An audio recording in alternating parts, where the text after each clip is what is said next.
Hello friends, this is Tushar Malik, legal illegal with Tushar. तो आज के इस सेशन को आगे बढ़ाते हुए सेक्शन 4 से हम स्टार्ट करेंगे कि धारा 4 क्या कह रही है भारतीय न्याय संहिता की। देखिए, जैसे हमारी भारतीय दंड संहिता आईपीसी थी, उसमें कुछ चेंजेस के साथ ही ये नया बिल पेश हुआ है और इसके जो प्रावधान हैं ये जो बाद में थे वो पहले हो गए। तो ऐसी चीजें इसमें माइनर चेंज आए हैं। जो चेंज आए हैं वो हमें देखने को मिलेंगे, साथ ही कि किस स्ट्रक्चर में आ गया है उस तरह से हम इसे पढ़ रहे हैं। ठीक है ना। तो आइए जानते हैं दंडों के विषय में। अध्याय 2 में, पहले अध्याय में हमने संहिता का नाम जाना था और डेफिनेशन क्लॉज को हमने देखा था। ठीक है ना। अब देखेंगे कि दंड कौन कौन से इसमें मिलने वाले हैं। यदि कोई अपराध करता है तो अपराध के लिए दंड दिया जाता है और उस दंड कौन कौन से ऐसे दंड होंगे ये धारा 4 हमें बता रही है। धारा 4 है दंड। दंडों का प्रावधान करती है भारतीय न्याय संहिता की धारा 4। ये हमें पता होना चाहिए कि दंड का प्रावधान कौन सी धारा या कौन से अध्याय में है। तो अध्याय 2 की धारा 4 में दंड का प्रावधान किया गया है। ठीक है ना। सबसे पहला दंड है, कितने प्रकार के दंड हैं? तो 6 प्रकार के दंडों का प्रावधान इसमें किया गया है। सबसे पहला मृत्यु दंड। यदि कोई अपराध करता है जो इस लेवल का अपराध है कि उसे मृत्यु दंड दिया जाना चाहिए। मृत्यु दंड, यदि हमने किसी की मृत्यु कारित कर दी हो, हत्या कर दी हो, तो उसमें मृत्यु दंड दिया जाएगा। और राज्य के विरुद्ध होने वाले अपराधों में भी मृत्यु दंड दिया जाता है। तो मृत्यु दंड इन सभी अपराधों में, इन सभी दंडों की श्रेणी में सबसे उच्चतम दंड है और ये बहुत ही कम अपराधों में दिया जाता है। ठीक है ना। इसके बाद आजीवन कारावास। आजीवन कारावास का क्या अर्थ है कि आजीवन, जीवन भर आपको कारावास में ही अपना जो बाकी का जीवन बचा हुआ है वो आपको कारावास यानी जेल में ही बिताना है।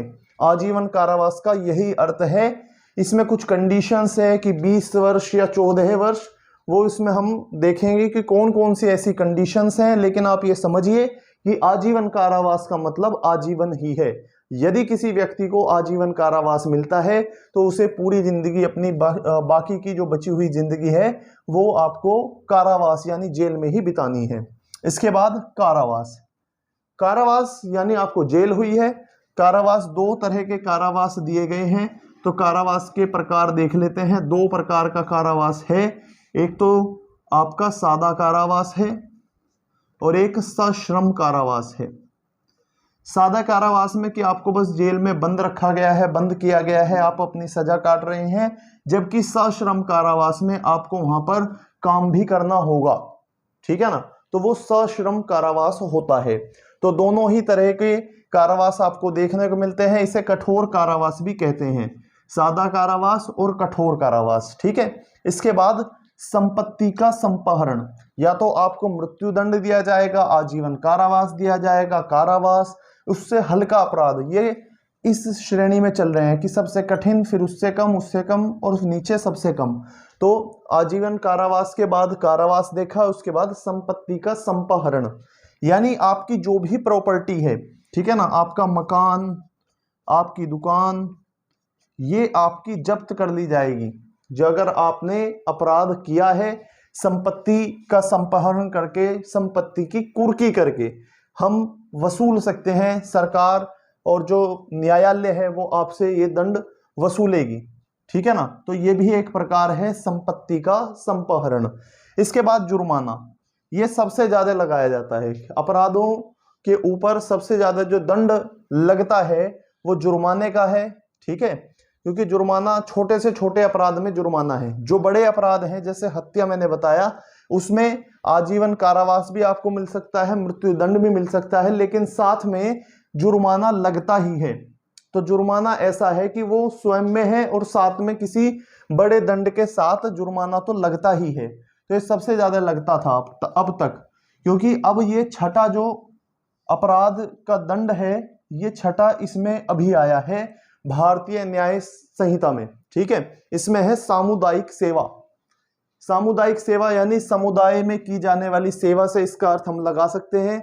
बाकी जब इसके ऊपर कमेंट्री बुक्स आएंगी तो हम उसे बहुत अच्छे तरीके से समझ सकेंगे। लेकिन आप इस बात से अंदाजा लगाइए कि जहां आपको जुर्माना देना पड़ रहा है उससे भी ये हल्का दंड माना जाएगा, क्योंकि ये छठी श्रेणी का है। सबसे ऊपर मृत्युदंड, आजीवन कारावास, कारावास, संपत्ति का संपहरण, जुर्माना, और उसके बाद आया है छठा जो दंड का प्रकार है वो है सामुदायिक सेवा। तो इसे जरूर याद रखना है कि भारतीय न्याय संहिता में कौन सा ऐसा नया दंड जोड़ा गया है, तो वो है सामुदायिक सेवा। इसके बाद देख लेते हैं हम धारा 5 को। धारा 5 में बताया गया है मृत्यु दंडादेश या आजीवन कारावास का लघुकरण। लघुकरण का क्या मतलब है, ठीक है ना। लघुकरण यानी आपकी जो सजा है वो लघु कर दी जाएगी, आपको व्यवहार को देखते हुए, आपके समय को देखते हुए, तो वो आपके जो दंड है उसमें गिरावट की जाएगी, ठीक है। ये आपका लघुकरण होता है। जैसे किसी व्यक्ति को आजीवन कारावास की सजा हुई, ठीक है, आजीवन कारावास की सजा में इससे कम जो दंड है वो आपको देना लघुकरण है। ये नहीं कि आजीवन कारावास था और उसे मृत्यु दंड में बदल दिया, ये लघुकरण।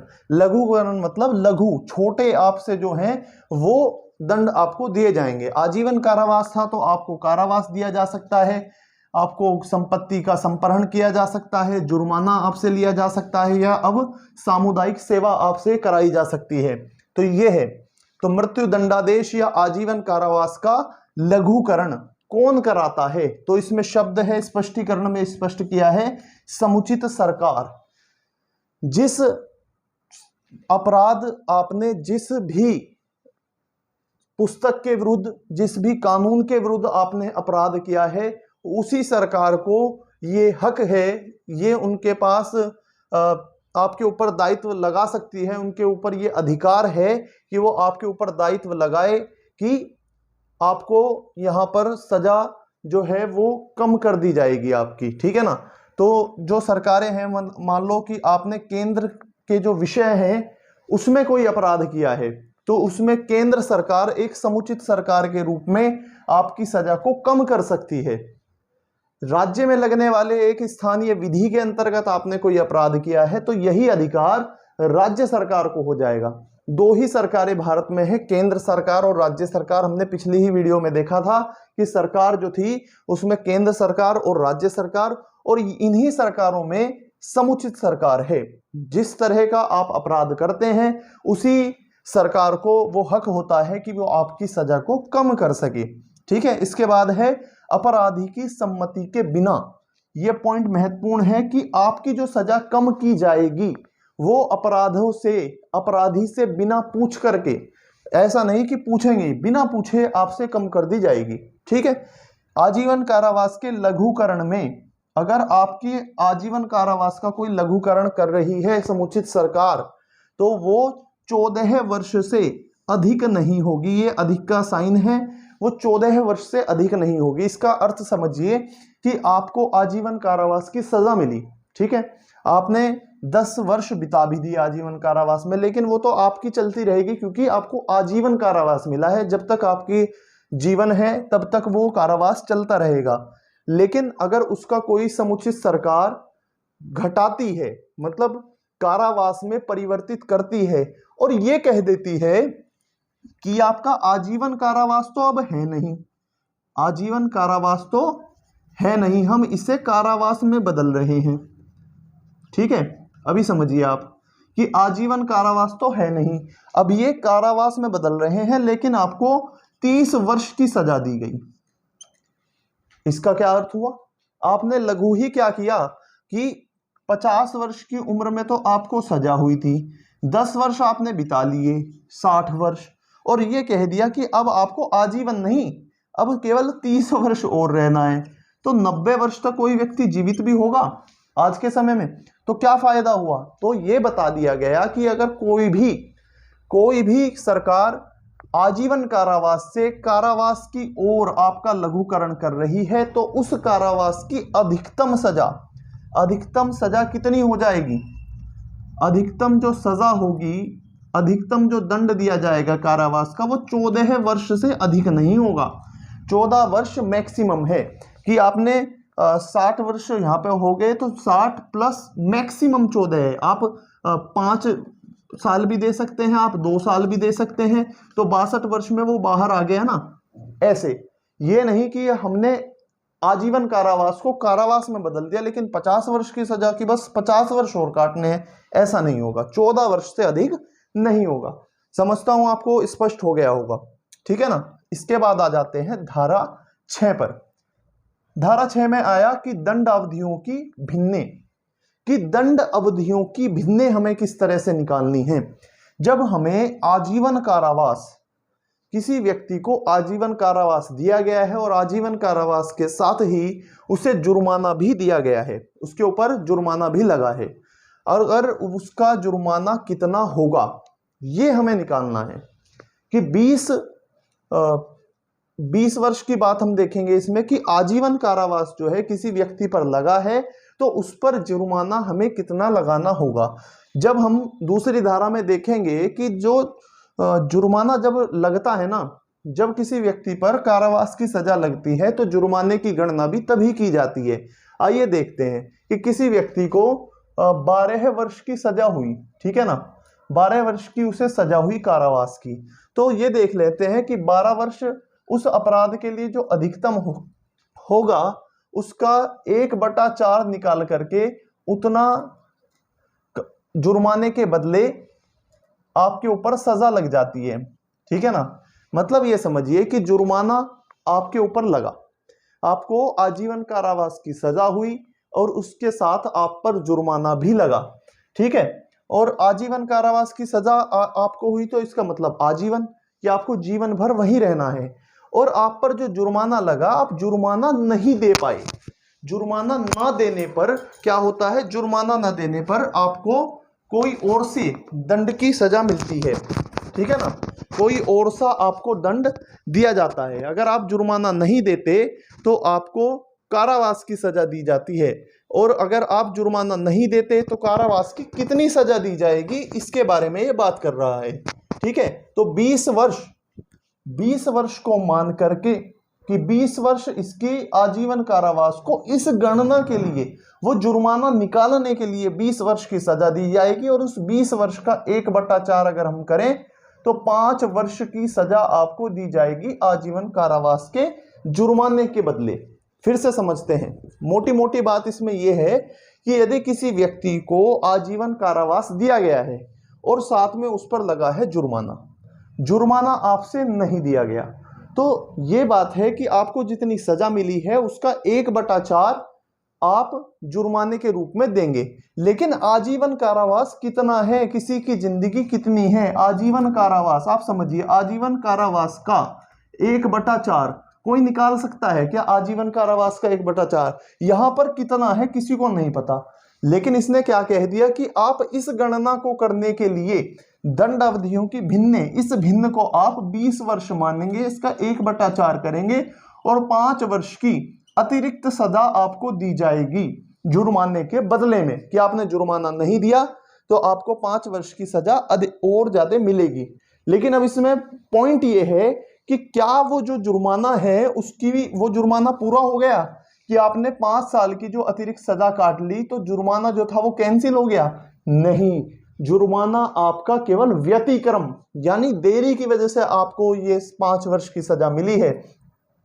अगर आप टाइम से जुर्माना दे देते तो आपको ये सजा नहीं मिलती। जुर्माना आपका अभी भी है, जुर्माने की जो रकम है वो आपको अभी भी देनी है, ठीक है। तो यहां पर हम समझ गए कि 20 वर्ष की आवश्यकता कहां पड़ी।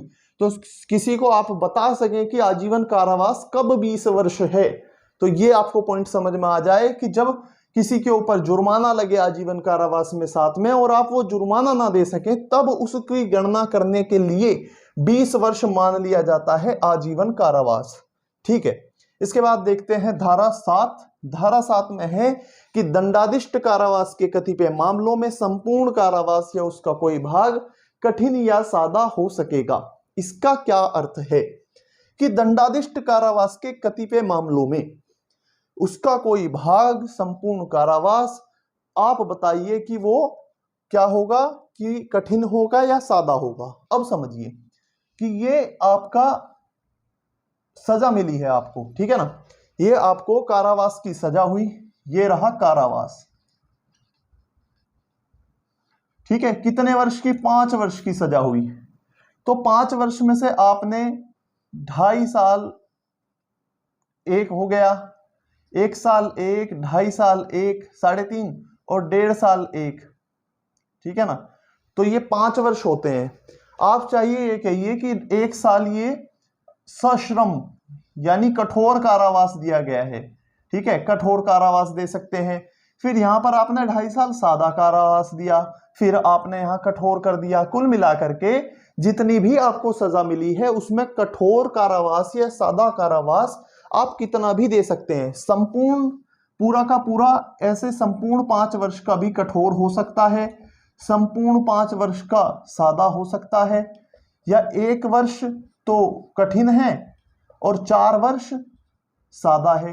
तो इस तरह से ये भिन्न की जा सकती हैं, ठीक है ना। तो एक बार पढ़ के बता देता हूं कि दंडाधिश कारावास के कतिपय मामलों में संपूर्ण कारावास या उसका कोई भाग कठिन या सादा हो सकेगा।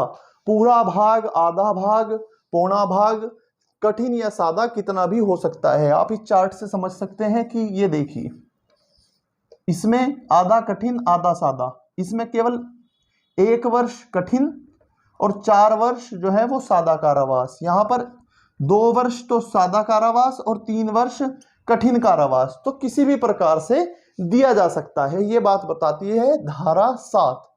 तो इसी के साथ बने रहिए legal illegal with Tushar. Share कीजिए, लाइक कीजिए, सब्सक्राइब कीजिए। धन्यवाद।